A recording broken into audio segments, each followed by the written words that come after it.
All right, we're recording. So, hi, first video in a long time. This is Miles, Swen78, whatever. I'm looking to do a sort of review of the 3 fitness trackers that I've been trying out over the last month. So here I've got the Samsung Galaxy Watch 6, the Fitbit Charge 6, and the Garmin Venu Square 2. These were all on sale between $100 and $150 over the winter break, as it were. Um, and that was about what my budget was. So I went and gave them all a try.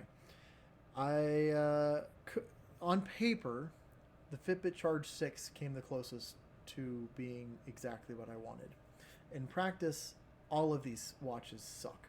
And I'm going to get into why for each of them. They all suck in different ways. And if we combined the best parts of all the watches, we'd have a really great watch. But no one has done that on the market. So a little bit of background. I used to use fitness trackers back in the day, about when they were relatively new. I had one of the original Fitbits back when they didn't have a screen. It was just a little tracker thing and like a little silicone based bracelet. And then I had the Fitbit Charge 2, and I really liked the Charge 2. It had a little button on the side. I should have gotten it for this video. I still have it lying around somewhere, but it has a little button on the side. It doesn't have a touch screen, which was great. I didn't want a touch screen on a tracker. I don't know why you would ever want a touch screen on a tracker. It's annoying. If you brush against it, it might activate or whatever. The button was great. It did everything. You pressed it. It flipped through the different screens. You could long press it to do other things. It was great. It worked well. Fitbit Charge 3 was my next one, and it sucked.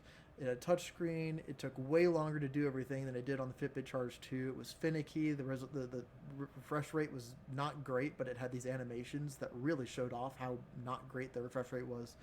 And the screen died after like a year. Meanwhile, my Charge 2, as far as I know, to this day, the screen still works perfectly fine. And maybe I would have kept using it, but the little optical sensor on the back of it had a little piece of plastic, clear piece of plastic, and that came out, so it was no longer smooth on the bottom, and that made it uncomfortable to wear. If I really cared, maybe I could try to find a way to fix that. But I wanted something new. I wanted something more recent, right? Because Charge 2, that's like, I don't know, how old is the Charge 2 now? We're getting close to probably 9 years. No, probably close to 10 years. I think I was wearing a Fitbit Charge 2 10 years ago. So I want something newer than 10 years ago, right? So, yeah. So here we've got the Charge 6. It's the latest in that lineup. I believe it came out 2 years ago, 2022. And it does fix a lot of the issues with the Charge 3. Now, before I get into the specifics on this one, though, I'm going to go ahead and start with something with stuff that's sort of common to all the watches. And so I'm going to go ahead and start with bands. All of these come with these little weird artificial bands. And a couple of them are outright poisonous. And that's not just me throwing around words. It came out in the news the other day. The Samsung ones have PFAS found in them. Not a big surprise that it's fluorinated. I can guarantee you the Fitbit one is just as bad, if probably worse, because the Fitbit Charge 6 one, just as the Charge 3, causes my skin to break out something awful. The skin turns red, the skin's peeling, it's sore, looks sore. It's not good. The Samsung does it too, but not as bad as the Fitbit does. It's not great. I haven't worn it for a couple days, so because it died, and then I kind of got lazy and forgot to put it back on. I don't know if you can see it at all with all this dang light that I've got. No, it's just way too washed out. See, that's what happens when you're relatively Norwegian, is you wash out. So okay, there we go. You can see it at this distance. So that's after a few days of not wearing it. It's faded a lot. It used to be like bright red, and the skin was visibly peeling. It's still visibly peeling, but nowhere near as bad. And if I were to wear this Fitbit for another couple days, it would go right back to it. And also on the backside. Oh yeah, the backside is actually still pretty bad, actually. I'll keep it far enough from the light, and we can see the skin peeling around there. So yeah, bad Google, bad Fitbit. Stop doing that. Stop selling shit like this to people. It's supposed to be a health product, and it's actively unhealthy to wear. Samsung one, again, some similar issues. I mean, you can kind of see it. Now this is with no break, right? So this is, the Samsung side looks maybe about as bad as the Fitbit side does. after 2 days of not wearing the Fitbit, and that's with continuous wearing of the Samsung. So, again, these are known to have toxic chemicals. Now, I haven't mentioned the Garmin one, and that's because I've not been breaking out to the Garmin one, actually, which is nice. Now, if I were to keep any of these watches long term, which I'm not, all three of these are going back, I don't like any of them, but if I were to keep any of these long term, I would make myself a leather band, like veg tanned leather. I'd probably coat it in linseed oil, all natural stuff, because it's against your skin all the time. So whatever band you're putting on your watches, it needs to be biocompatible, whether that's cloth, like cotton or whatever, or leather or some other natural material that's not going to seep toxins into your skin and cause your skin to fall off, like the Fitbit does to me.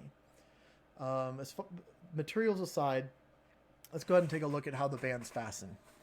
So the Fitbit's got this little weird thing here. You sort of take it out, right? So it goes through the first loop.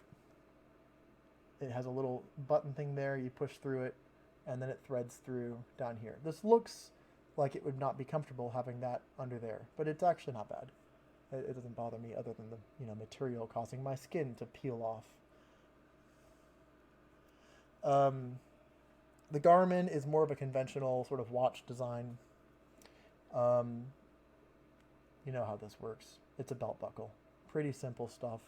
And then it's got this little nub in there that on the band that hooks in. And then last but not least, we have the Samsung Galaxy 6, which I think has pretty much by far the smallest band. It only had one size of band. Now, to be fair, this was an open box from Best Buy. And by open box, I mean used. Dirty, used, missing parts, not even the original box. Best Buy should be ashamed to have sold this as open box. This is a used product sold as an open box. So maybe it has a different length band that you can do. I don't know. This only has this size band that I got. And as you can see, it barely fits my wrist. It does fit my wrist, but I mean, I can tuck this in there like it's supposed to. It doesn't stay in there all day because it's just, there's not much. There's maybe 1/4 of an inch at most under that. All right. Also of the bands, let me go ahead and take the Garmin off. So Garmin uses a pretty standard non-proprietary little feature here. You can, it's got the little pin, you pull back on that, and the strap comes out. That's good. One last thing with the Garmin is you don't even have to buy a third-party strap to use your own. You just remove this, pull the pin out of it, build your own strap around the pin, put it back on. You're done. The Fitbit uses a proprietary design, which means if you're going to want to make your own watch band for the Fitbit, you're going to have to buy some cheap-ass Chinese one first, and then repurpose its parts. And I'll go ahead and show. And to get it off, you press down on that. Helps to have fingernails for it. And yeah, you're not making that yourself. Maybe with a 3D printer, but probably not. And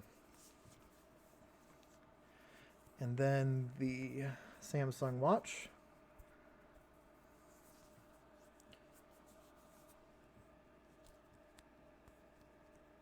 Oh yeah, I forgot to mention, the Samsung watch is also a buckle, like the Garmin was. Samsung watch is closer to the Garmin. Stock, it has a little button there, but it does exactly the same thing as the Garmin does. Unfortunately, you're still going to have to buy a third-party one. But actually, the neat thing is, I'm pretty sure you could literally take the Garmin strap and attach it directly to the Samsung. It is the same holes, same distance apart. You don't have to use their proprietary connector. Let's go ahead and put that back on. Okay. Get that back on the wrist. I think that's about all that can be said about the bands. Other than as far as typing comfort goes, they all suck. They're all way too thick to have under your wrist for typing all day or using a mouse all day. You're going to want to make your own band. or buy one of those thin nylon bands. But again, nylon, you're going to have plastic against your rubbing into your skin all day on a relatively absorbent piece of skin. So, all right, moving on from bands. We've got next thing I'd say. I'll go ahead and show y'all the button arrangements. So the only one of these that lets you pick the side your buttons are on is the Samsung Galaxy Watch. The Fitbit has its button on the left side.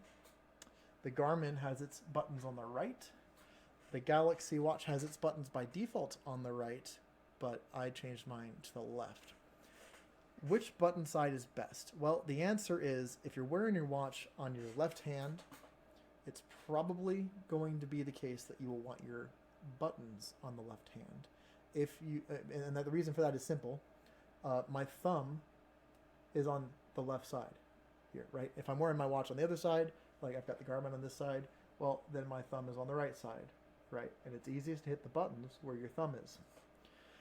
By default, most watch brands sell their watches with their buttons flipped from what would be most ergonomical. So again, by default, Samsung is going to be with buttons on this side, and I don't have my thumb there, so I have just, it's a little more awkward to do it with my index finger. The Fitbit is the only one that has the button in the ergonomical orientation, and it's the only one that doesn't actually have a button. It just has a button-shaped protrusion, if you can even call it that, on the side. I wish the Garmin would let you choose the side for the button. There's no reason they don't have a way for you to configure it to just flip the screen upside down. Samsung does it. It's not that hard. Doesn't have it. So that's the downside of the Garmin. I had to decide that wasn't going to be a deal breaker for me. Because I think what I'll probably end up getting is going to be a Garmin Venu 3S off eBay, because I ain't paying $450 for that thing new. It's got, I'll get into that later, but I'm going to have to suck it up and just deal with the buttons being on a stupid side of the watch. All right, we've gone over button layout. Next thing to go over is, also, I don't know if I mentioned this earlier, but like if you're looking at like watch reviews or watch stats or whatever online, right? So, you know, lists of features or, you know, the 10 best smartwatches, they're going to miss so much freaking crap. Like, there's so much stuff I would not have known about these watches if I hadn't just, like, tried them on myself. And so, you know, there's something to be said for that. If you're between a couple of watches, get both, return the one you don't like. Probably not the most ethical thing, but then again, these companies are probably selling all of your data that you give them with this anyway, which isn't really ethical either. So, in any case, yeah, let's move on to the next thing. So I'm going to go ahead and compare the GPS on all these watches. Just a pretty quick overview. The Fitbit fucking sucks. Garmin's is great. Galaxy Watch is good. Pretty close to the Garmin. Pretty comparable. The Garmin does not have an onboard GPS. The Fitbit does, but it doesn't use it most of the time unless you like tell it to, or it can't find the phone. And the Samsung has an onboard, and I think it also uses the phone. I've done some test runs. I didn't do it as methodically as I probably should have, though. But I did some test ones. One of the test ones I did, I had the GPS on the Fitbit set to only use the phone, which is just what the Garmin does. Okay, so same for both. The Garmin's was spot on what I did. The Fitbits looked like a rabbit on crack. I had no idea. Like, I'll just pull up some maps, and you'll see what I'm talking about. It was not great. I'm going to try to not dox myself in the process, because a lot of these are walks in the neighborhood. Which I didn't even need to say that, because you would just assume it if you're trying to profile me. But anyways, let's go and try to find, yeah, we'll pull up Strava. No, I don't have all of them on Strava. We'll just do it in their individual apps. And speaking of the apps, the Fitbit one is not great anymore. Okay. Where is, that's the other thing too, it's like hard to find shit in these apps, especially the Fitbit one anymore. Okay, got it. So we got one of the walks. This one doesn't have GPS. Let's try this one. No GPS. Let's go back a week. Apparently, Fitbit is downloading them from Strava as well as uploading them from Strava. That's kind of chaotic and silly. I wish it didn't do that. So it's got like the same activities in there multiple times. Wow, if you thought my skin was bright, Jesus, look at this phone. Will it auto adjust? It will not. Well, that's really unfortunate. I had intended to show stuff on the phone. What if I dim it? Let's dim the screen, like a lot. Oh, hey, that actually worked. Right. So you can see it's duplicating stuff because it's getting it from Strava. Let's go ahead and look at the one that has the GPS, though. All right. That's not what it looked like. It's like, in practice, I went to the end of the street there and back. You can see Fitbit didn't even track that. Like, I was literally walking on a street, no trees overhead, and it couldn't even do that right. If you look at it on the other watches, it's spot on. I'm probably not going to show the other watches because they are less synonymous with the map. Like, they have labels on it and stuff. Also, by default, the Fitbit doesn't track GPS. You have to explicitly enable it when you start the activity. And I think it stays enabled for future activities, or at least I thought that. But then I have all these other activities that didn't record any GPS at all. So it kind of a pain in the ass to have to do that every single time. But anyways, you know what? That's probably a good way to move into segue into activity tracking. Garmin is the worst, actually, in this category in terms of total number of activities. I wrote it down somewhere. I probably should have had this pulled up beforehand. Let's see if I can find it. There we go. Smartwatch comparison. I have spent way too much freaking time trying to find my ideal smartwatch that doesn't exist. And I feel like there's no reason for it to not exist, but whatever. The main reason my ideal smartwatch doesn't exist is because Garmin is a stupid company. But anyways, where is number of activities? There we go. So we've got the Fitbit Charge 6, 41 workout modes. The Venu Square 2, 29 workout modes. And the Venu 3S is 30 plus. So it's still less than the Fitbits. And the Galaxy Watch 6 has 15. Not great. So if you're just looking for lots of different workout modes, Fitbit's probably your best bet. Now, I say that. I think you can actually download some extra workout modes for the Garmin. It just costs money. And it's third party. Some notable absences from the Garmin Venu S2, or 2 Square rather, are martial arts. All right, I like to do sword fighting sometimes, and there's no martial arts setting. I have to choose cardio. Fitbit's got martial arts, and I think Samsung might have it too, but not the Garmin. I don't know how you miss that. It's like people do that. That's like not a niche thing to do, whether it's Taekwondo or Krav Maga or HEMA. People do martial art. I don't know why it's not on the Garmin watch. That's a really obvious omission. Again, I think you can actually like buy some of these activities. I don't know if they're like if the bought ones are remixes of existing ones or whatever, but something to be aware of. Garmin, for selling itself as the fitness watch or whatever, kind of lacks in like a pretty obviously important area for fitness. We'll go on to let's talk about width. I don't like wearing stuff on my wrists. It's annoying. I was banging my wrist on stuff. Like, it's caught when you're trying to get into your pocket or like on a hoodie or whatever. I don't wear hoodies, I wear jackets, but same thing. It gets caught. It's annoying. I don't like it. So I want my watch as small as possible.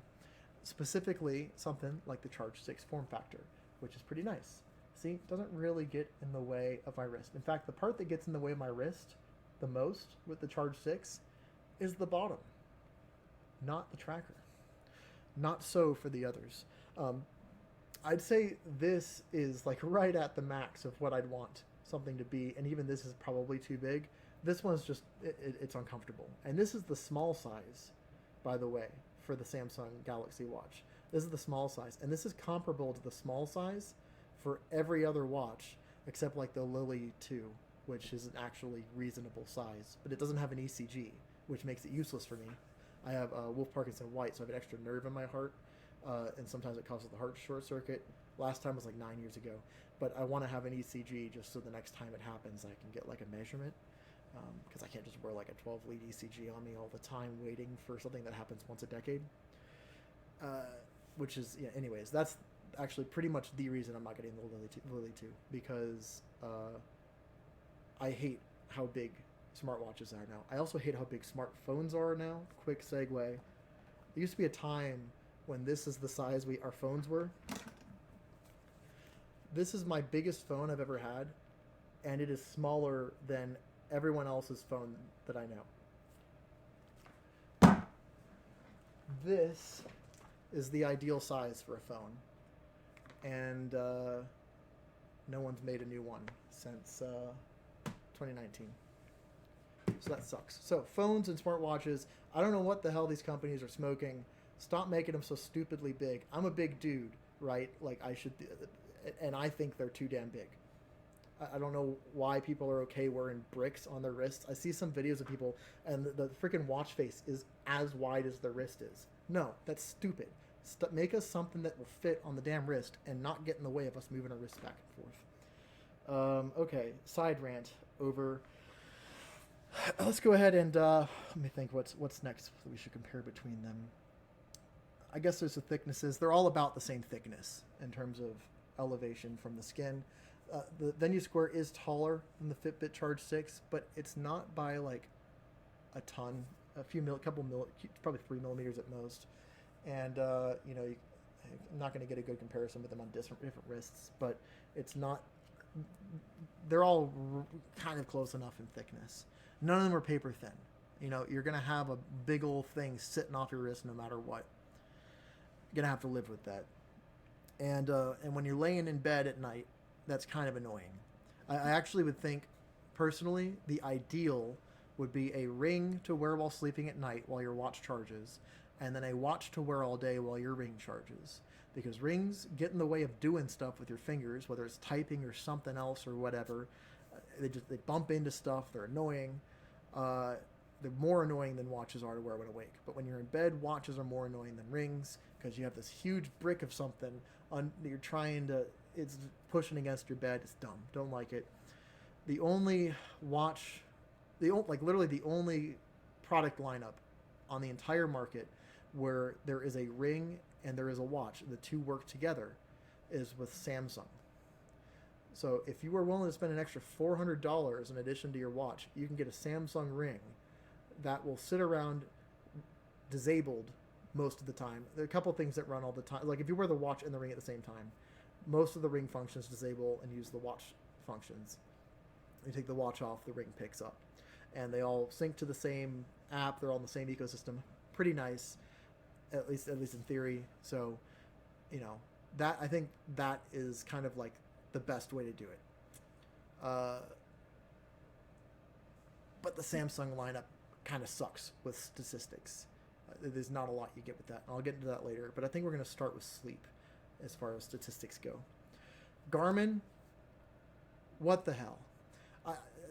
Going back to Fitbit, 10 years ago, a Fitbit Charge 2 would track every sleep I got. Didn't matter if it was in the middle of the day. Didn't matter if I slept twice for 4 hours in a day. Didn't matter if I had a nap.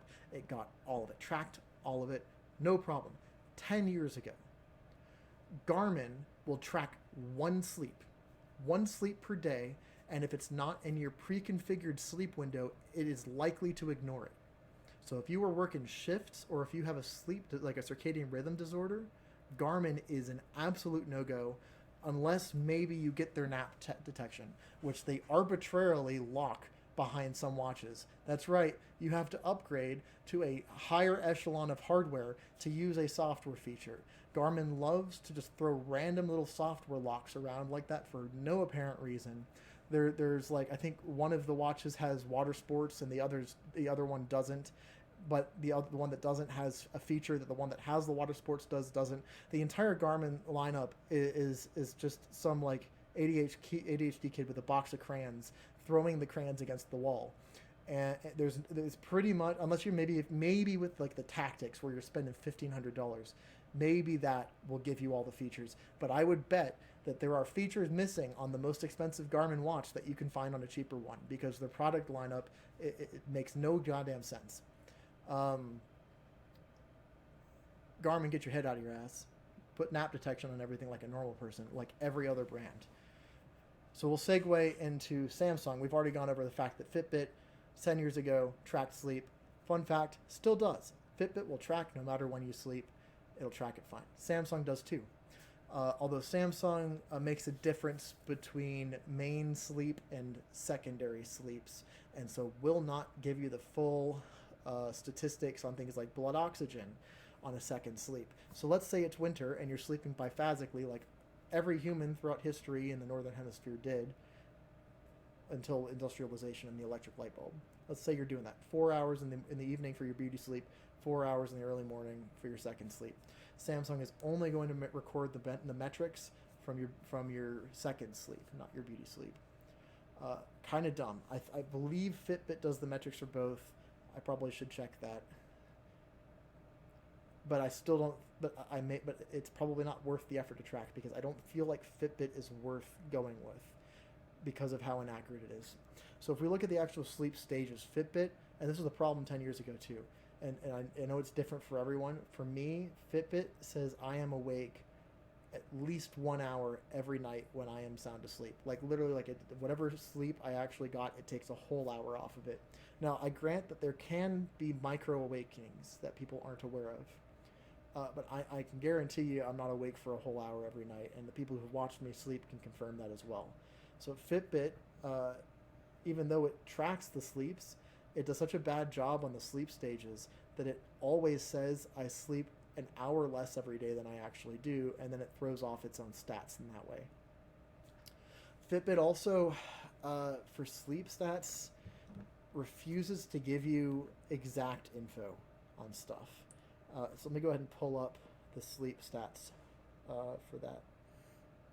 It's been a couple days since I wore it. I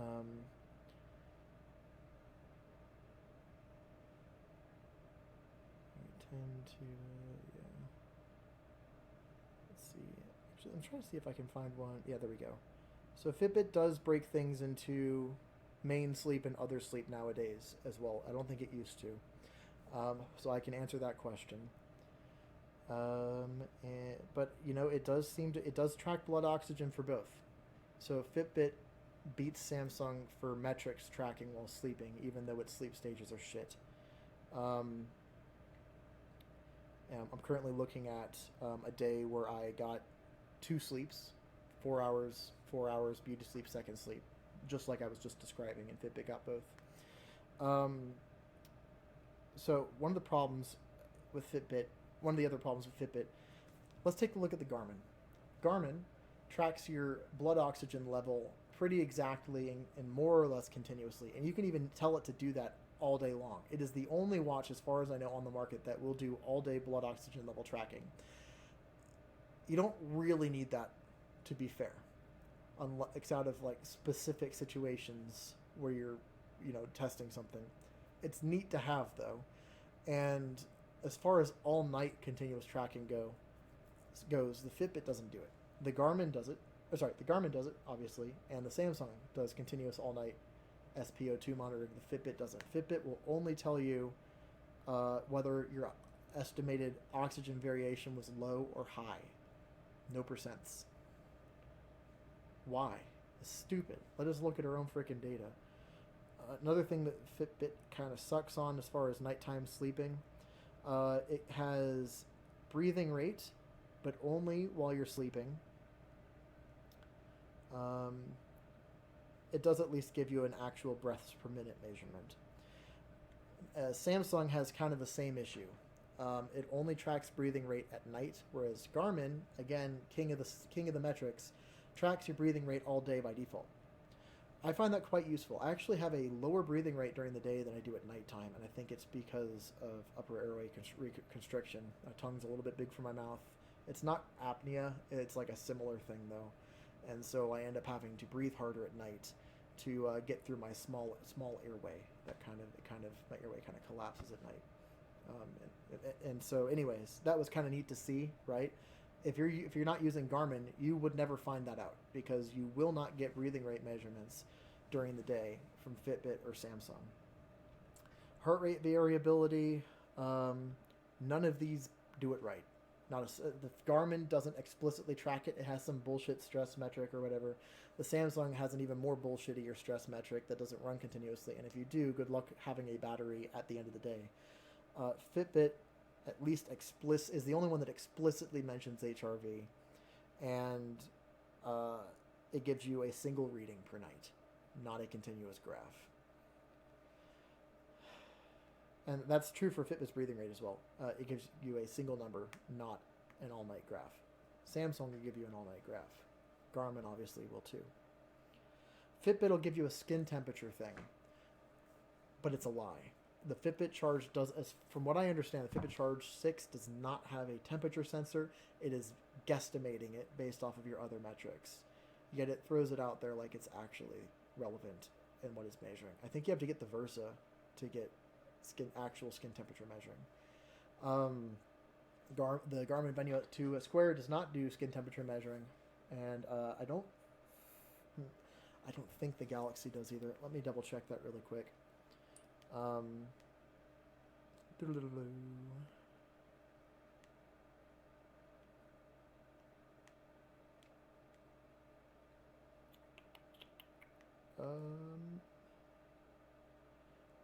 at sleep.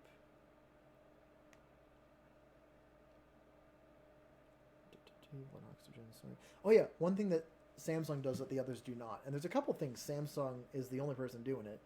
Snoring detection. Samsung's got a little microphone on here, and it will listen to you snore, and it will tell you if you snored overnight, which is kind of nice. I do snore sometimes, mostly if I'm like sick or something like that, and I'm getting over a cold right now, so like I snored some last night.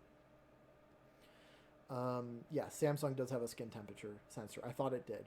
Now, Samsung being... I'm going to wipe the screen off. Jesus, that's reflective.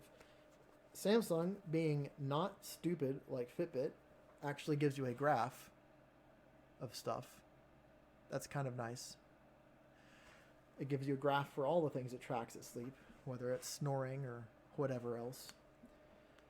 And heart rate. And respiratory rate. So yeah. So as far as stats go for sleep, the stats wise, it's Garmin, Galaxy, Fitbit. In terms of tracking when you go to sleep, it's Fitbit, Samsung, Garmin in the toilet. And in terms of sleep stage tracking, for me, Garmin's the best. Samsung, and then Fitbit's the worst. All right, that should cover sleep. Let's see, what's the next thing that we're going to go ahead and cover on this? ECG, why not? Fitbit and Galaxy Watch both have ECG. The Garmin Venu Square does not. I have looked into the ECG functionality for other Garmin watches. So Garmin watches have a hard cutoff on the ECG below, I believe, 50 beats per minute and above 120 or 130, meaning that it will not give you... an AFib diagnosis or whatever. From what I understand, it'll still give you the raw graph, which is good because that's I don't really care about the AFib thing. I care about the raw graph for my own condition. And actually, it's already been kind of nice. I did some, so I'm losing my hair somewhat as a male who's in his 30s. And so I did some minoxidil, and I got rapid heart rate and lightheadedness, and I was able to use the ECG to see I was even skipping beats. So anyways, kind of nice. Surprise use for it. If your heart's ever being weird, you can look at an ECG. That's pretty nice to be able to do. The Fitbit has it, but the Fitbit app sucks in a lot of ways, and this is one particular way in which it currently sucks. There is currently a bug, and this bug has existed for months and has not been fixed, where Fitbit Charge 6 users are unable to export the PDF of their ECG reading. So you can't actually send your PDF of your AFib or whatever to your doctor with Fitbit. thus making the feature completely useless for its advertised purpose. The Galaxy Watch will let you view it, no problem. And the Galaxy Watch also makes it a little bit easier to see on the screen, probably because it has a bigger screen. I can see it on both. If you're older, you'd probably want the bigger screen just to be able to see stuff. But yeah, the main difference in functionality, both of them record ECGs just fine. It's just the Fitbit's phone app sucks dick, and it doesn't work right. So you have to use... so I only use the Garmin... the Samsung for the ECG. Another Samsung only... a Samsung only feature, and I think they're the only ones in the market that do this, is... I'm going to sort of go across here to this body composition thing. So you lick these two fingers here, stick them on there, and it'll measure, and you raise your arms up like this so your armpits aren't touching, and it'll measure your body composition. And I find it more accurate than the scale. Shouldn't be surprising given that it's, you know, crossing a more useful cross section of the body than like just your feet, I guess. It's a neat feature. Trouble is it's decoupled from weight. You don't know what your weight is because your watch can't tell you. So if you want to be able to use this feature of the watch, you would use just a boring ass normal scale, relatively cheap, get your weight from that in the morning, and then do your watch's body composition analysis after you type in your weight. So kind of neat. I think it does a pretty good job. The Garmin allows you to manually enter weight in the app, but it will refuse to allow you to enter your body fat percentage unless you spend $150 on their bullshit scale that barely works and is highly inaccurate unless you give it your DEXA score, your DEXA results manually. And again, it will only allow you to do that if you buy their stupid scale and have used it in the past 30 days. Again, Garmin, why? Garmin is so anti-consumer with a lot of its bullshit. Unfortunately, they're the only company that actually gives you all-day stats. And so you have to put up with this sort of BS to get those stats. Whether it's, you know, random watches missing random activities, or not having nap tracking for some fucking reason, or not being able to enter your body fat percentage because you didn't spend $50 on a broken scale. That's Garmin for you. The Fitbit Charge just doesn't have... So yeah, the Fitbit Charge is a similar thing, except it's less shitty than Garmin because you can sync your data into it. That's another thing too with Garmin. It is a complete walled garden, like Apple, but like worse to some extent, but also better to some extent. It's a walled garden. Fitbit and Samsung, you can import data into them from other sources. Garmin, you cannot input data into Garmin from other sources. And so Fitbit, I don't have to have the Fitbit Aria scale. I do. I don't use it anymore because it sucked. Probably about as much as the Garmin scale sucks. But you don't have to have the Fitbit Aria scale to sync your body fat and weights into the Fitbit app. You can use the cheap-ass $20 Renpho scale that is actually like surprisingly good for what it is, and have that sync to Fitbit. Which again, sometimes it's a little bit of a headache because it'll like lose its connection, but you can just reconnect it. It'll get the data up there, and Fitbit will display it. No problem, all fine and dandy. Garmin will not let you do that. You have to use their broken, barely functional scale and manually adjust it in order to be able to have your correct body fat and everything in there. So of that, for body composition, obviously Samsung is king. Fitbit is down here, and Garmin's in the toilet again. Unfortunately, because I want the metrics, I'm just going to have to, I'm probably going to be getting a Garmin. I'm just going to have to live with the fact that Garmin is a stupid company that has bullshit software locks on things. And it's just going to have the wrong weight for the wrong body fat percentage for me. I'm just going to have to be okay with that stuff being wrong. Let's move on to the next thing. So Garmin has, I mentioned stress. Let's go ahead and look at stress. So there's some stress tracking in Garmin. There's some stress tracking in the, here's the Garmin. We got stress tracking here on the Samsung. And we got, I think something like that on the Fitbit, maybe. Not that you can see here. Maybe on the app. I mentioned before the Samsung by default does not check your stress continuously. It is only manual by default. That's right, only manual. If you can choose manual or continuous. You can't have it do every 10 minutes. It'll do every 10 minutes for its heart rate. Only continuous or manual for stress. And it kills the battery life to have it on continuous. So in effect, 99% of the time, the Samsung watch does not have stress tracking. So if that's something that matters to you, don't be fooled. So let's go ahead and look at the Fitbit app here, see if it's got stress tracking. I am not seeing any. Oh, yeah, there is. Yeah, stress management score. So, no, it doesn't have stress tracking. It just has the EDN or whatever thing. The EDNS, I think. EDA scan. So, you hold your fingers on it for 3 minutes and it looks at your heart rate variability or something for 3 minutes. It tells you how stressed you are. It's a gimmick. I'm not. How often do you have where you can just sit down and pinch your watch like this for 3 minutes straight? I'm sure there's some people out there who probably really enjoy pausing every once in a while to do 3 minutes of breath work, and for them, holding the EDA thing is probably fine. But if you're not one of those people, which probably most people aren't, Fitbit has no stress tracking. Now, why would you want stress tracking? Honestly, I think it's a little bit horoscopy, and also maybe part of the problem is it's just not named well.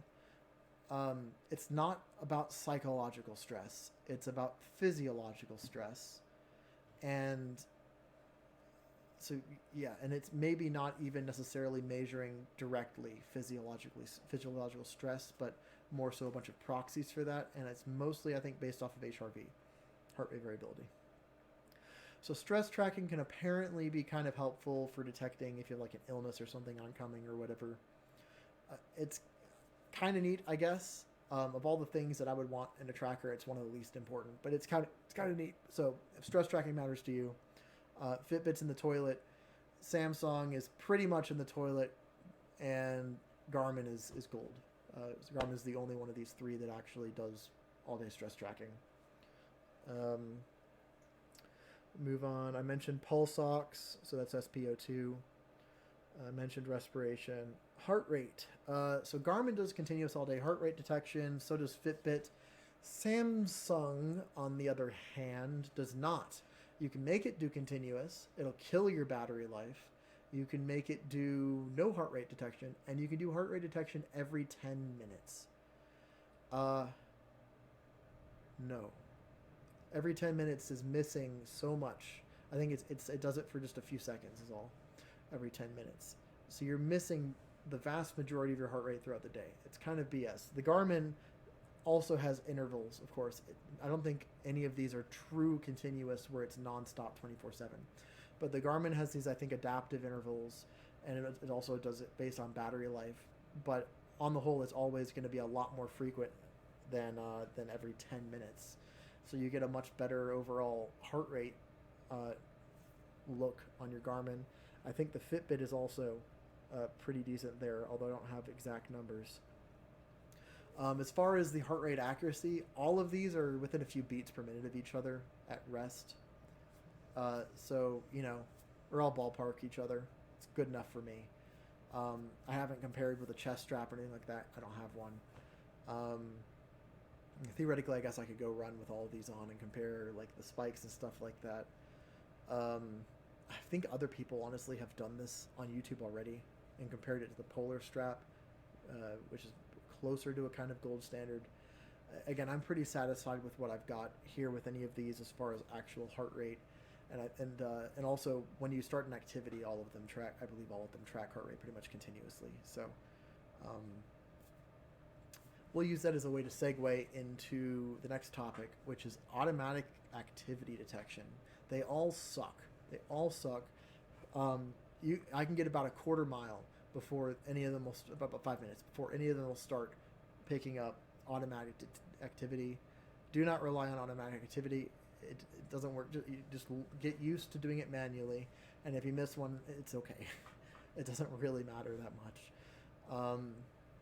So just be aware of that.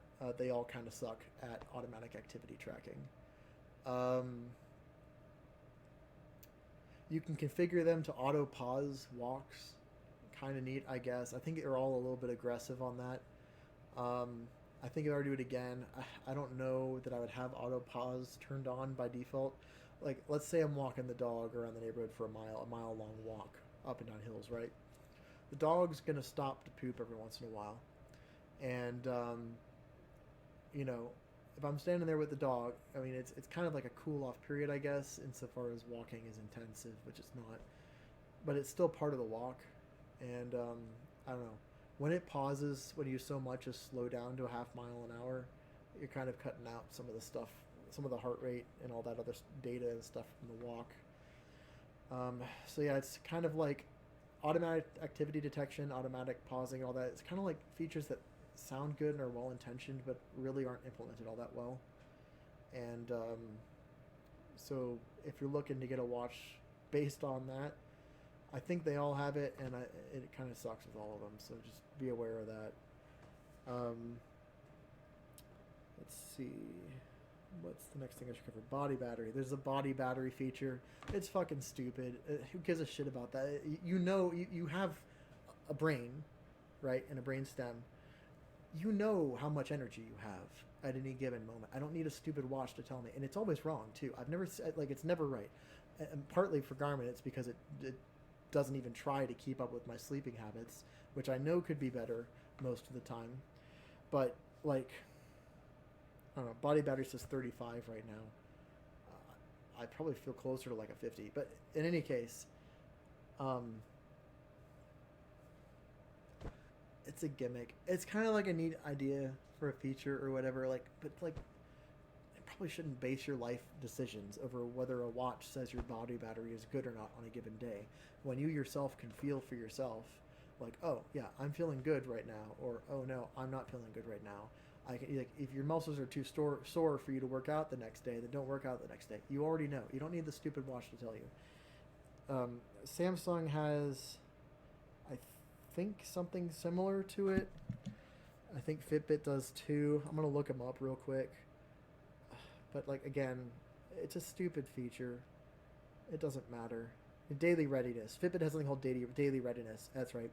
And you have to sleep consistently with the watch on, no matter how much it makes your skin break out, for like, I think like 5 days before it'll bother giving you a daily readiness score. It's stupid.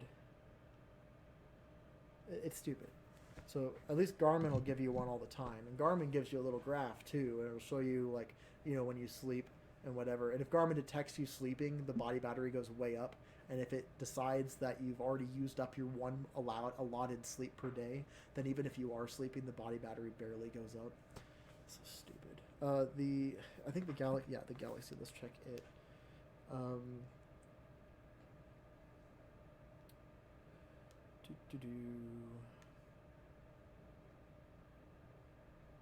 Energy score. They call it energy score. And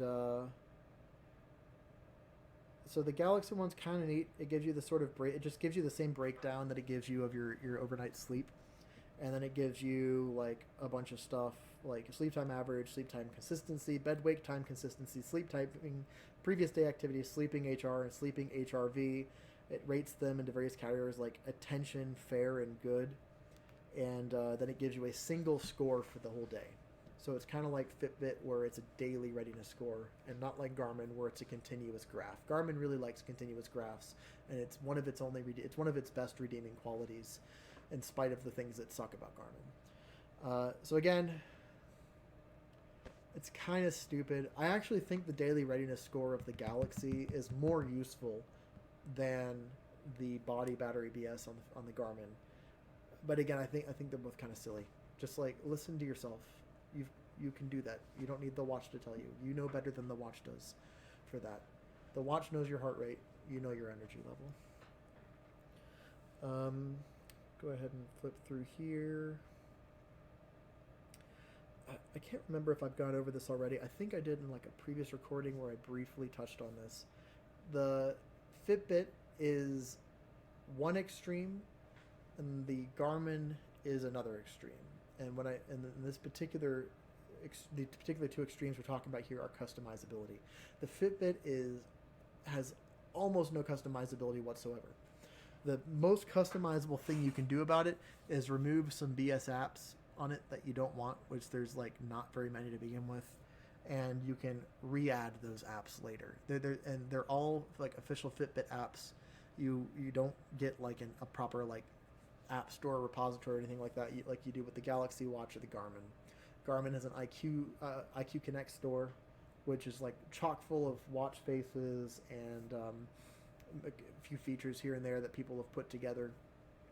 The Galaxy, obviously, you have access to everything you get with Wear OS through the Google Play Store, which is going to be the largest number of apps available. The Fitbit, the most customizability you get is with the watch face. And I kind of hate almost all the watch faces. This is the one I like the best of them. And it is, if you have OCD, if you have OCPD or whatever, like if you're a perfectionist, it's going to bother you. Look at the date, Friday and January. January is all caps. Friday is not. It is inconsistent. It's stupid.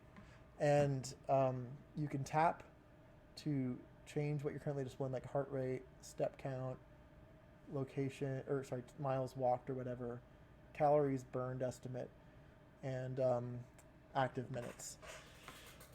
It'd be neat to be able to customize those. I'm pretty sure on the Charge 2, I had more customizability of the clock face than I do on the Charge 6, and that was 10 years ago. And it wasn't even touchscreen. You can pull down from the top to get some like things like Google Wallet and some other like settings, sleep modes, whatever. You also swipe up from the bottom to get some stuff about stats. You swipe to the side to get your apps. Basically, side swiping is all part of the same carousel, and each page either allows you to swipe up or not. So, like, you have a couple apps here: stopwatch, whatever, a bunch of different exercises. You can see the martial arts there that the Garmin does not have. Garmin does have video gaming, though. That's right. You can have video gaming as a sport on your Garmin, but not martial arts. And you have notifications as well on the Fitbit. I don't really care about notifications on a smartwatch. We all have, in my opinion, I have too many notifications as it is. I block most of them. I don't want to be constantly getting freaking pinged by social media apps and whatever. And having it on the watch is annoying. I don't really care about most smartwatch features. I wish there were high quality watches that didn't have the smartwatch features, but at least you can generally turn them off. I like that the Fitbit is relatively minimalistic in those, but I wish it was more customizable. We'll go ahead and take a look at the Galaxy Watch now. I believe I talked about what side the buttons are on, but you can configure that in the Galaxy. Anyways, here's my display, my chosen clock face here. There's a ton you can choose from. They have these like complications or whatever, so you can choose what gets displayed in the different quadrants or whatever. It's kind of nice. The Garmin is more configurable depending on what clock face you get. Here's the battery life of all my connected devices. If I connected my headphones, I would see it there too. That's kind of nice as a heads-up display. Do I actually use this panel? No. I probably would use it if I were running with headphones, though. If I had like earbuds in, I would use this to check on the battery. We've got this screen here where you can choose what you display on it. There's not a whole lot to display, though. I've got my active minutes. Obviously, I've got more on this than I did on the Fitbit because I wasn't wearing the Fitbit today. Because I was breaking out to it. I've got my heart rate here. You can click into it. You can click into any of these. One thing that always kind of throws me off, the bottom button here is the home button, and the top button here is the back button. It's the other way around on the Garmin. The Garmin, the bottom button is the back button, and the top button is the confirm button. I think the Garmin's layout makes more sense for the buttons, but there's sleep there and stress. I'll go ahead and demonstrate the stress tracking. So it has this little silly little like almost heart rate looking thing, except it's not a heart rate looking thing, because if it was, you'd be able to see my Wolf Parkinson White on there. So I think this is loosely based on your heartbeat, but it's not an ECG display that you get on the stress tracking here. And again, this is sort of evidence you're not going to sit around and do this all the time. The stress tracking on this device is a gimmick at best. It's pretty much useless. Activities, ECG, kind of neat. I'll go ahead and demonstrate it. It's good to lick your fingers for it, although licking your fingers is not very hygienic. So you can do it like that, like put a little saliva, as long as your finger's wet, because it'll make it more conductive. But like not too wet. Okay.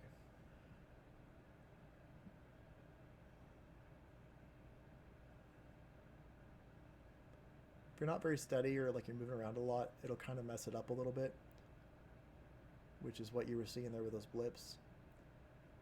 I don't know how you can see it from here. Yeah, me moving messed it up again. But I don't have the part where it goes down before it goes up. That's called the Q. It says AFib. I don't have AFib right now. It's being very silly. Anyways, that's kind of funny, actually. It's the first time I've ever gotten the AFib reading. I don't have AFib right now. And I'll go ahead and show the ECG on the Fitbit as well. I think the ECG on the Fitbit is more finicky and less finicky at the same time. It's more finicky because you have to hold both sides, but once you get it held, it's a little more stable. But again, I can't actually export it because the app is too bugged. So yeah, anyways, kind of fun thing, I guess, with Wolf Parkinson White. Wow, it's hard to maneuver. There we go. Is, oh yeah, I forgot, the Fitbit one also restarts the timer if you don't pinch it just right. So maybe it is more finicky. But yeah, I don't have the Q complex. I have a delta wave, so it sort of slurs up into it. Yeah, never mind. The Fitbit one is much more finicky. Anyways, ECG is kind of neat.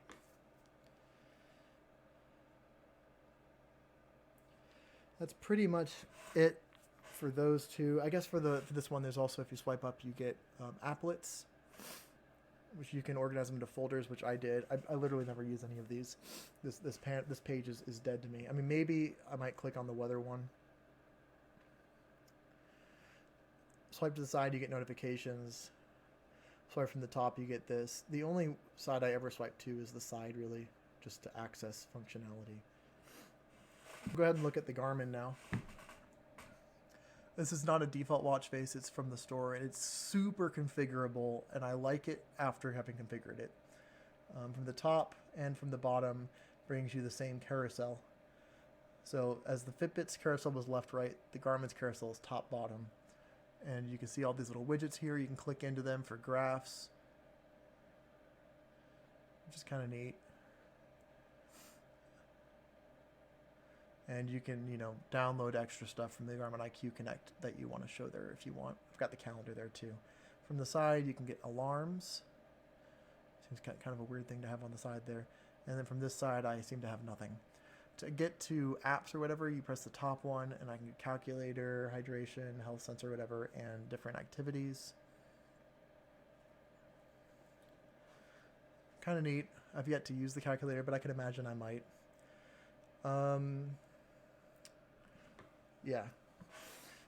And then for settings, you use various long presses, right? So this is how I do the settings for watch faces, and you can get on here. And there's a lot of settings menus buried in settings menus buried in settings menus.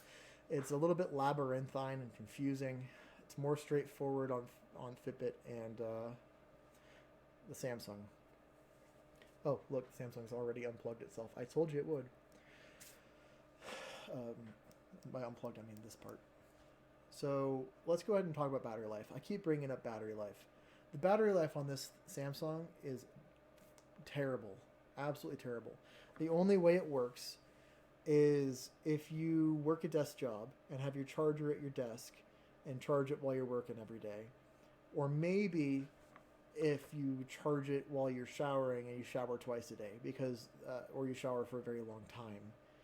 it takes a long time to charge. Part of that is because this being a used watch, missing pieces, I'm having to charge it on the back of my phone.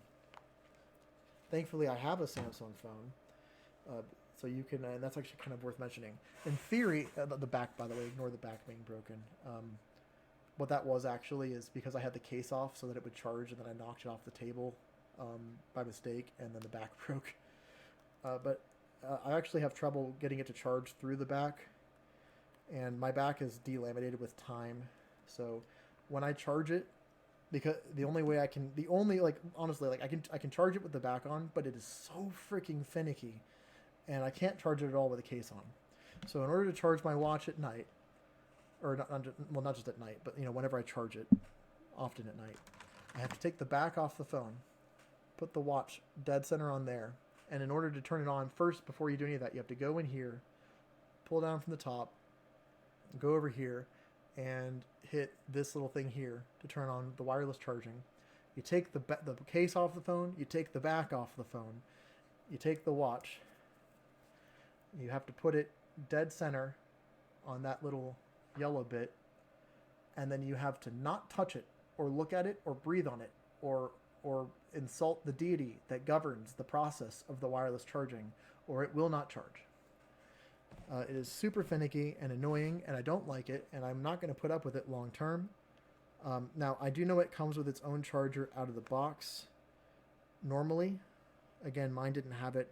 I assume that charger charges it faster, or at least I freaking hope it does. This takes forever. Hours, literally hours to do. And your phone won't charge while it's doing it. So all those people saying, oh, I really like the wireless charging. It means I don't have to bring like a charger with me. It's so hard to bring a charger when I'm traveling. Either they've never actually used this feature, or their phone is somehow light years more Samsung-y than my Samsung phone, or they're just full of shit. This feature does not work well. It does not work right. And I hate that I am only able to charge this wirelessly. Even the standard charger is a wireless charger. Please just give me something I can plug in normally. It's more efficient, it uses less power, and you can charge faster without wireless charging. I don't know why they only go with wireless charging for this stupid thing. I'll put it back on. One thing I guess that's kind of nice about the Samsung, that the others don't really seem to have, is if you take it off and put it back on, it's going to ask for like a passcode. Not super secure though. Actually, real quick side note, if somebody video records you swiping, they can deconstruct what your passphrase is and guess it in 5 attempts every time. That's true for your phone as well when you're swiping. It's actually more secure to use simpler shapes than it is to use complex shapes, because the complex shapes are so much more unique in the video. Like if you use a simple shape like a little Z, there's 5 possibilities for what that Z could be, right? It could be in that corner, that corner, that corner, or that corner, or the whole thing. But if you're doing like some fancy ass freaky star thing, they're gonna get it first try if they video record you doing it and reverse engineer your password. So fun little security note. The other 2 chargers are less stupid. The Fitbit's is second most stupid. Let me pull that out and show it. So USB-A, and then it's this thing, 2 little contacts, and a magnet. Here's why it's second most stupid. Great. So I've got it on there. It works. But if you, like, I don't know, set your watch down or something like that, and you look at it funny, I mean, it does not take very much for this to just very slightly nudge out of alignment, because there's nothing keeping it together other than a relatively weak magnet. It makes it hard to charge it, like if you're going to be bumping into it, or if it's going to be dangling from a counter and people might bump into it or something like that, right? But if you're going to have it sit on your desk and not touch it, and you're very careful to make sure that it is definitely charging, which you're going to have to check every time, because if you don't check, it won't be charging, then the Fitbit Charge is totally fine. It's definitely better than the Galaxy one, because it can like especially the first time I did it, before I was literally taking the phone apart to get it to charge, it would take me over 10 minutes to get the freaking thing to start charging. The Galaxy back of the phone charging is abjectly broken, just a completely useless feature. Stupid. But the Fitbit one, it works, and it is at least a direct contact to the charging bits. But it is a little bit weird that it's got 4 contacts on here and only 2 on the charger it comes with. The Garmin has by far the best charging cable of the 3. Unfortunately, all of these except for the Samsung one are proprietary chargers. That's the only thing the Samsung one's got going for it. You could technically use any wireless charger, I think, to charge it. I'm guessing. Haven't tested it actually with other wireless chargers because I don't use wireless charging because it's stupid most of the time. There are use cases where it's not stupid, but all right. So we have the Garmin here, back of the Garmin, top there. This connector works both ways. You just plug it in. It gives a satisfying snap, and it's not going anywhere. It's not like the Fitbit where you have to like carefully look at the screen as you set it down to make sure you didn't accidentally disconnect the magnet. This is not going anywhere. Garmin by far has the best charger of all of them. Go ahead and put it back on. Let's see. Is there anything I haven't covered yet? Let's go ahead and look through the list, I guess. Oh yeah, VO2 Max. So Garmin will give you this like estimate of your VO2 Max based off of some of your last exercises. It's kind of neat. I think it's kind of a neat feature. I haven't compared it to actual VO2 Max. And also, I think the others might do it too, but it's really prominent in the Garmin. I think in the Samsung you have to go looking for it, and it might be per activity instead of overall. Let me go ahead and check that though, because I don't want to give like false information. So let's go ahead and pull up the Samsung Health app. I already have it up. Yeah, I don't see a VO2 Max just like handy dandy. Let's click on the workouts for the week. It just has lots of walking. Auto detect one. Heart rate has the heart rate zones, kind of nice.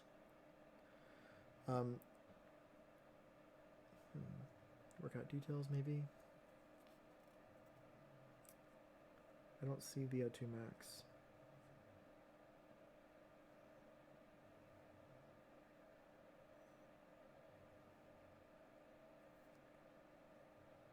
Yeah, I don't see it. Samsung might not give you VO2 Max. The Fitbit, I don't think it does either. It might just be Garmin among these. I thought one of the others did, but maybe it's just so buried that I can't find it.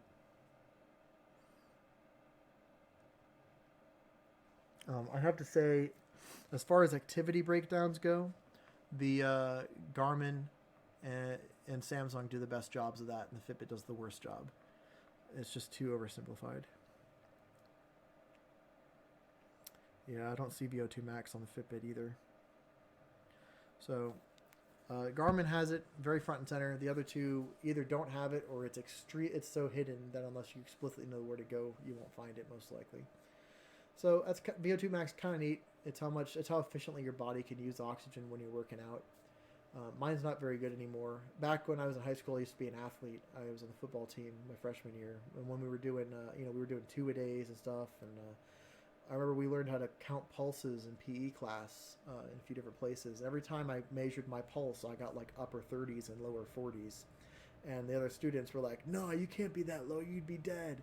I just like believed them. And then I learned recently that like actually that's just like normal if you're an athlete, and I was an athlete at the time. My resting heart rate now is in like mid to low 60s, which is average. No longer an athlete, but I wish I knew what my VO2 max was back then, though. I bet it would have been really high. Anyways, that's sorry, a bit of an aside. All of these will sync to Strava if you're somebody who cares about doing that. Also, sorry for the weird movements. I have Tourette's. It's just very well hidden. Anything else? We're getting pretty close to having it all. Oh yeah, active zone minutes. So if you would rather track active zone minutes than steps, which is true for me, I don't really care about my steps. I'd rather have my active zone minutes. Fitbit and Garmin let you put that front and center, and Samsung Galaxy Watch does not let you put that front and center. Steps are pretty much always going to be the primary metric that Samsung cares about. Now, I mean, you can track active minutes on the Samsung, but it's less configurable, and I remember correctly, it mixed some other things into it. It's not as pure as it is on Fitbit and Garmin.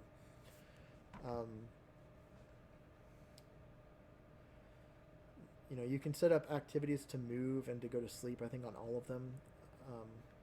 I don't really like that stuff. It's annoying. It's just more notifications, more tech beeping at me, getting me to do stuff that I'm not going to do.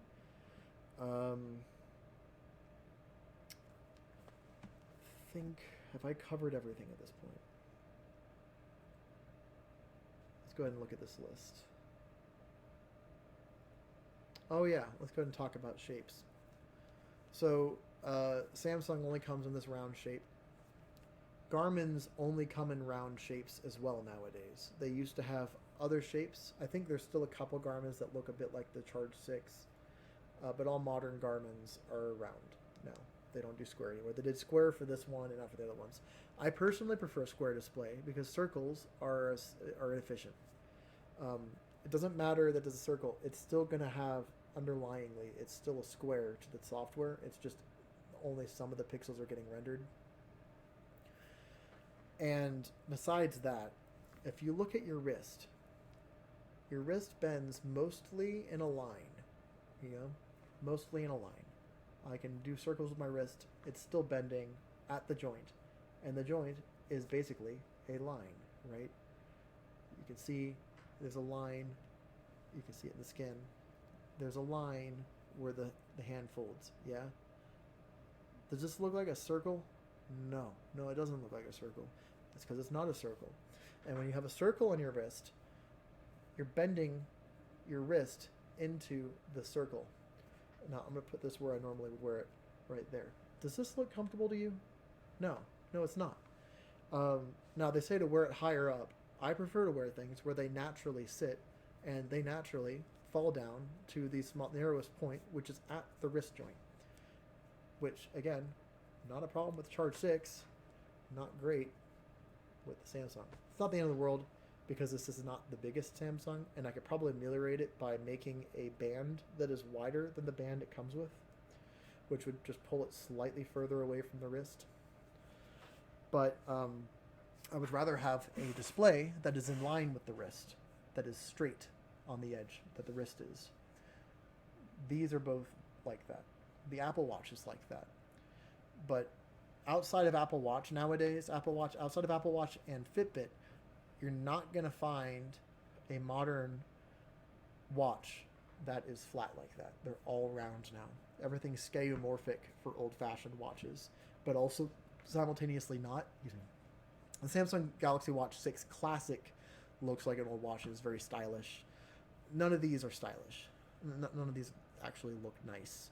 They're just generic black slabs of glass and plastic. It would be nice to have the option to get something that looks nice. The only way to do that is to sacrifice on a lot of features. Now, I will say, if you're dead set to stay in Samsung's ecosystem because you're a Samsung fanboy, I'd say the best way to go right now, Samsung Galaxy 6 Classic, Samsung Galaxy Ring. And again, swap them when you go to bed. If you're a Garmin person, or if you're a stats head, if you like statistics and you want to be measuring stuff about yourself all the time, Garmin's the only game in town, the only option for you. You're just gonna have to put up with the ways in which it sucks because it's the only people in town doing the rest of it. And for Garmin, the best, collection of features to price is gonna be the Venu 3S, unless you're looking for special like running and hiking features, like there's a Forerunner or stuff like that. I know some of them can actually display the maps and GPS and stuff on the watch, and that's not enabled for Venu 3S. So if you're not going out in the woods and stuff a lot, Venu 3S is probably the way to go. If you are, you're going to have to give up on a couple of the features that are on the Venu 3S and to get a Forerunner, or you're going to have to spend a lot more money. The Venu 3S has the latest Gen 5 sensor from Garmin. This and the Forerunners have Gen 4. And so they're missing some things like skin temperature and a few other sensors, like the constant HRV feature as well, which I don't think that's related to the sensor. I think that's just arbitrarily software locked because Garmin loves to do that to people. Yeah, and then if you don't need ECG, I am inclined to say the Lily 2 Active is the best option for a Garmin watch. If you don't need ECG, and that's just, again, it's got all the main features you'd want. It doesn't have the Elevate V5 sensor though, but again, the price range is pretty decent. It has the other Garmin features you'd want, like nap tracking, and it's the smallest of the mainstream Garmin watches you can get right now. If you're budget conscious and you want something bigger, you go for the Vivo Active 5, which, again, Elevate V4 sensor. It's not even really a Vivo Active. The old Vivo Actives look like this. It's basically, they had some extra parts left over, I guess, and wanted to make a cheaper watch with the older sensor. So yeah, that's what I'd say. If you're going to go Garmin and you're not running out in the woods a lot, Venu 3S. If you're looking to save money, get the Vivo Active 5. And then if you don't need ECG, then instead of Venu 3S, get the Lily 2, I think. But again, I haven't tested any of those. I've only tested the Venu 2 Square. And then for Fitbit, don't get Fitbit. It's not good anymore. Yes, on paper, the Charge 6 has pretty much all the features I want. But then when you actually drill into it, it's not getting you continuous detection. It's not getting you all-day graphs. The app is getting consistently worse with time, and they're taking features out, and it's just not transparent. Plus, they hide some of the things behind a paywall. I don't think they hide anything that actually matters behind the paywall. I don't know why you'd ever pay for Fitbit Plus, but... And then on top of that, you're sending even more data to Google. So, there's that too. And then the other big name in town with Google is the Google Pixel, which I don't have here, but it also uses the Fitbit app. And so it's subject to a lot of the same things. I also don't, with the Pixel, I also don't like the watch is, again, it's round. There's no way around that, pun unintended, anymore. But it doesn't have any bezel. It is just a round and then smooth cornered display, which looks neat, I guess, but it's like there's nothing protecting that. Like if you look at the Galaxy 6 Classic, it's got a raised bezel that's rotatable. That's going to keep your screen nice and safe. There's nothing keeping that Pixel screen safe. And you use your hands. As a human being, you have hands and you use them for hand things. And you're going to bump into shit because you got hands. And also you're human, so you're clumsy sometimes. I don't see the Pixel Watch as a reasonable choice. And it's not going to be easy to screen protect one of those things either because of the curving. And as far as feature set goes, Pixel Watch runs Wear OS, I think, just like Samsung. So you're going to be looking at a shit battery life. Oh yeah, I started getting to battery life, and I actually never gave actual figures. I got like totally distracted on battery life. I'm sorry about that. Samsung Galaxy Watch, in practice, I get anywhere from a half day to 2 days of battery life, and it's a pain in the ass to charge. The Fitbit, I don't have exact days for the Fitbit or the Garmin because it's multiple days. They last a decent amount of time. On paper, the Fitbit's supposed to last longer than the Garmin. In practice, the Garmin lasts longer than the Fitbit. Riddle me that. I don't know. The Garmin, it seems to have the best battery life of all three of these, despite this one on paper having more. And that's with me, using like features, right? I don't have this on Battery Saver. I have this on Battery Saver. I have to have this on Battery Saver because it will not last a day if it's not on Battery Saver. And that's without me doing continuous heart rate and stress tracking. It's shite. I lose so much data tracking on the Galaxy Watch because it has to be off of my wrist for hours every other day, charging on the back of a phone that I have to disassemble. It is stupid. I don't know how people like this. Like, don't buy it unless you have the Ring. If you have the Ring, then and you really like Samsung products, then fine, get the Samsung Galaxy 6 watch. Don't bother with the 7.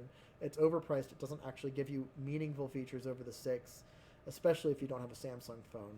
And it comes in really stupid colors. If you want like black or silver or something like a normal person, get the 6, get it off eBay. Like you can get a Galaxy 6 Classic for $130 new on eBay right now. They're selling a bunch of them. So, if you want something that looks like a classic watch, or you're a Samsung head and you have a Samsung Ring, so you don't have to care that this won't last all day long, then do that. There's some other watches out there. There's the Withings. So if you really like an actual mechanical watch but want a handful of fitness features on top of that, the Withings is the way to go probably. There's a couple others, a bunch that are out of the market now, like Fossil, I think is done for. There was another one that had 2 CPUs on it, one that runs for kind of an always-on display that's super low power and lasts like a stupid long amount of time, and the other one does Wear OS. It looks really cool, and but the problem is, if you actually look on the apps, the Google Play Store, the app seems to have a lot of problems, and that's true for another one as well that I was looking into. The only watch that I haven't really dug into, I think at this point, is Sunto, and that one looks promising, but is quite expensive. Also, they have quite a few watches also, so not just the one. But Sunto looks promising, but it's pricey. And I'll probably end up getting a Garmin because of that. And then the Apple Watch looks pretty good on paper. I've not had the chance to use one though, because I really don't like iOS. So no Apple Watch for me, unfortunately. But from what I understand from my parents who do have Apple Watches, I'd have the same problem I have with the Samsung in that they die all the time. They do not have a charge. And like if we go back to like battery life, again, I feel like I've gone to this 3 times now and not properly finished the thought. This is why people lay out videos ahead of time. But if you're going camping for a weekend, or like let's say you're going to an SCA event, right, and you're going to be away for 3 days or whatever, this is useless. This is useless. When you charge it off the back of your phone, so your phone doesn't have a battery, so you're going to have to bring a whole bunch of extra battery banks and stuff like that. It's just a pain in the ass. I mean, you could travel with a whole bunch of battery banks, or you could just carry a Garmin and not need to do any of that. So I think that pretty much wraps it up. I'm going to go ahead and finish going through this though, just to make sure we've got everything included. Oh yeah, compass. That's right. Fitbit does not have a compass. The other ones do. That's kind of neat to have a compass. It's not super accessible though. You're going to probably want to install like a third-party app to be able to use the compass. There is a default watch face on the Garmin though that you can use to see the compass. But it wasn't my favorite watch face in general. Apart from that.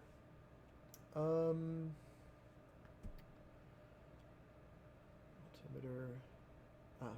Garmin Venu Square does not have attached GPS. The other two do, but again, the Fitbit sucks for GPS. Garmin Venu Square does not have an altimeter. The Charge 6 and the Galaxy 6 do. Garmin Venu Square also doesn't have a gyroscope. I don't really care about a gyroscope, but if you want a gyroscope in your watch, it doesn't have it on there. The only one that has onboard music storage is the Galaxy Watch. And as far as price goes, this is the most expensive. The Garmin Venu S2 Square is the most expensive option. This one's about $90 on eBay. This is $130 on eBay, and this was $150 from Garmin on sale. It's about the same on eBay, I believe. I guess I haven't checked it on eBay, but I assume it's about the same. But I mentioned onboard music storage. What that would matter for is if you like to run without a phone, which again, you can't do that with the Garmin Venu 2 Square if you want GPS, because it does not have onboard GPS. So there is a Venu Square 2 music version that does have onboard music. But again, you're running with your phone no matter what, pretty much, if you have the Venu 2, unless you don't care about GPS. So you don't need the music storage. Where music storage is handy is leaving your phone at home and then having something in your ears so you can listen to something and play it from your watch. Yeah. So if you want your watch to be an MP3 player, this is not the right one. And then I think, let's see, and same, this one also, Fitbit doesn't have the onboard music either.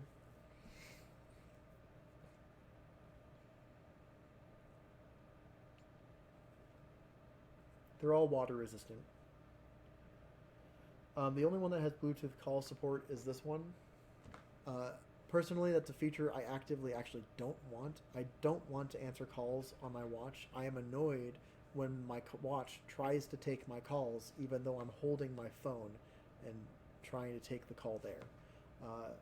I think it's annoying. I don't like it.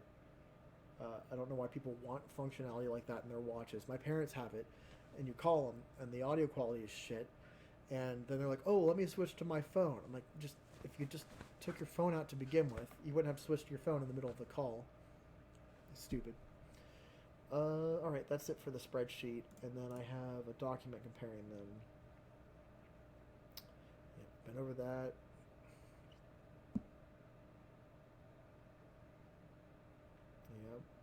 Yep. Oh yeah, that's another one. So interesting distinction between the Fitbit Charge and the Garmin. Fitbit only has automatic heart zone thresholds, and the Garmin seems to be manual only. It might be automatic if you don't set the manual. I'm not sure. I gotta sneeze again. Getting over that cold.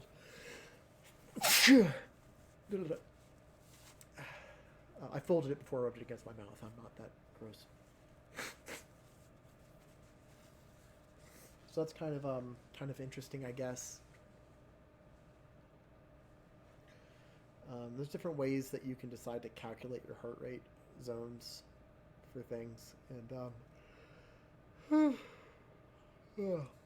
some of the ways involve calculating it based on your resting heart rate.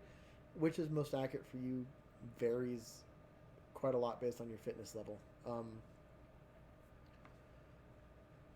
I'm not really sure what to say between the two, but I think it's just important mentioning that when you look at these three watches, all of them have heart rate zone tracking, but they're not using the same numbers to determine what counts as what zone.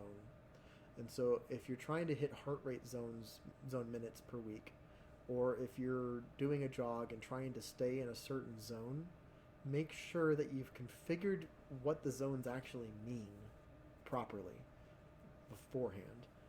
And again, on Fitbit, from what I've written here and from what I remember, you can't do that. It's automatic only. Which, if you're an athlete, is going to give you inaccurate heart rate zones because it won't factor resting heart rate.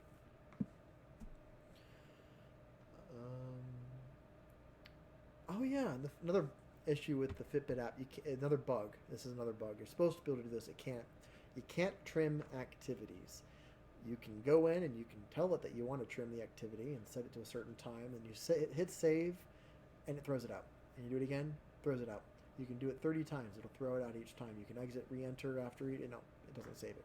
So currently, another bug in the Fitbit app, among many bugs in the Fitbit app, you cannot trim your activities. You can on the Garmin and Samsung. Also, another issue with the Fitbit activity trimming, it's contextless. On the Garmin and the Samsung, you can see your heart rate over time and stuff. It can help you figure out what to trim the activity to. Not so on the Fitbit. You only get the raw times. It's not great.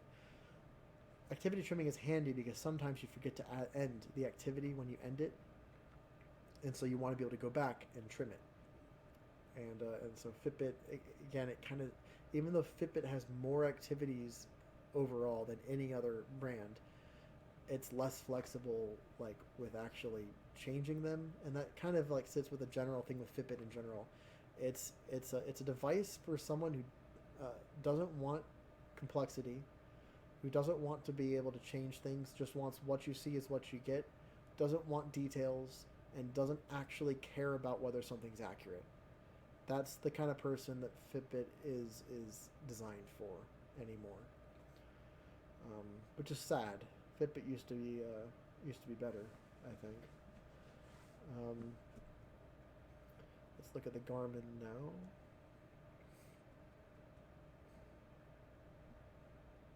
Yeah, complained about the scale already. Oh yeah, so Garmin, so Fitbit, you get everything in one app. Sorry, this is not Fitbit. Fitbit, you get everything in one app. Garmin, you have to download two apps. You have to have the Garmin Health app and the Garmin IQ Connect. And then I think if you're going to use ECG, if you have a Garmin that supports that, I think it's another app on top of that just for the ECG. I could be wrong about that, though, again, because I don't actually have a Garmin with an ECG. I know at least the ECG is a separate app on the watch, but that's fine. Yeah. So I mentioned Garmin was a walled garden. It won't let stuff in, but it also won't let stuff out, except on Apple. If you're using an iPhone, Apple forced Garmin to allow syncing out. But on Android, it will not sync to Google Health Connect.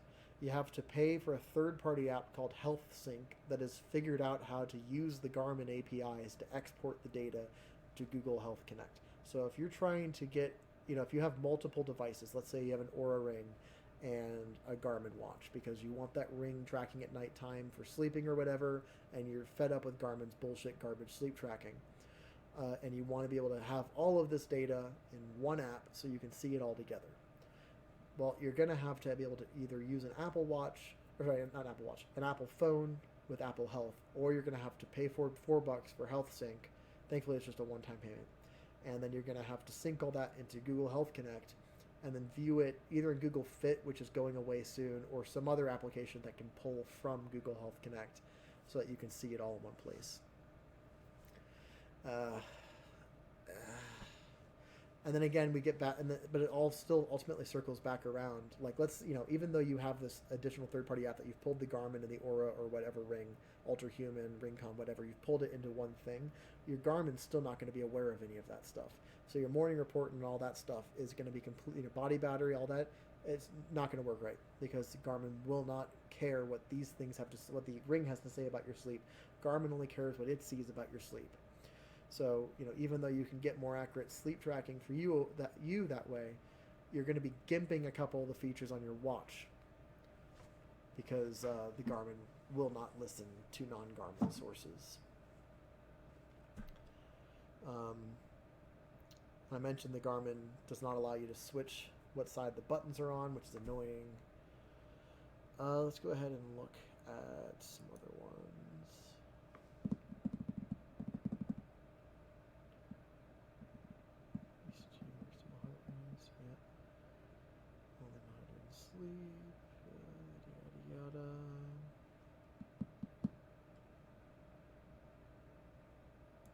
Yeah, I think that's pretty much everything I wanted to cover in this review of these watches. So, in summary, they're all going back. They all suck. They all suck in different ways. I'm honestly disappointed. I would have thought there would have been a lot more feature parity between the different watches, given that they're all competing against each other. But apparently half-assery is the norm in smart wearables. No company offers all of what another company offers. And even the same company, even within the same company, especially with Garmin, you get wildly different feature sets in ways that don't exactly make sense. Like, for example, with the graphs that you get with the Garmin watches, there's not really any reason the Fitbit couldn't give us a graph like that, other than the fact that they just don't give us a graph like that. They just didn't feel like giving us graphs. They just don't feel like making the data accessible to the user in a way that is, graphy, right? They're trying to keep it so simplified that it becomes less useful as a tool. And, there's no reason that Samsung can't track blood oxygen levels during naps, but they don't. There's the quintessential problem with all wearables that I'm finding is they all just have these completely arbitrary software locks on what they will and won't record and will and won't show you, and I really don't like that. And then they're all missing really obvious features too. I've mentioned this a couple times. Like, there's no reason I can't flip what side the display shows on. There's no reason I can't. It's not a hard thing for them to. It's probably not a hard thing for them to add. At least I know it's doable here. It's doable on your phone. Your phone rotates when you change it. And then also sometimes it's with the quality of the tracking as well. Like for Fitbit, there's no reason that Fitbit is so gosh dang bad at GPS tracking. It's been around for over a decade. All their competitors do just fine on GPS tracking. And when I use the phone as the GPS source, the Garmin nails it with the GPS tracking, and the Fitbit shits bricks. And they're using the same GPS source. So like on paper you get all these great features, and in practice they're all implemented poorly and restricted and broken. And that's basically the summary of the video. Is all wearable tech is bad and stupid and broken, and when you're shopping for wearable tech, you just have to figure out which downsides you're willing to live with until someday in the future when somebody comes out with something that's slightly less broken in your specific ways that you want it to be less broken. All right, that was a long video. There was a lot to go through.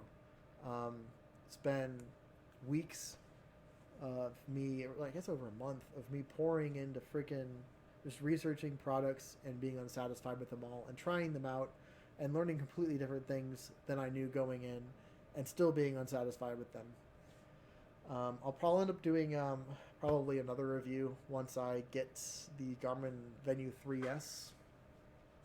And I'll end up, I guess, covering some of the stuff I wasn't able to cover in this video because this watch lacks those features. But yeah, thanks for watching. I should have said so at the beginning of the video, but I'm going to try and spend the time to actually index the different sections of the video so that if you're just looking for like information about one aspect of the watch or another aspect of the watch, you can just click on that down there in the seek bar and it'll take you to that.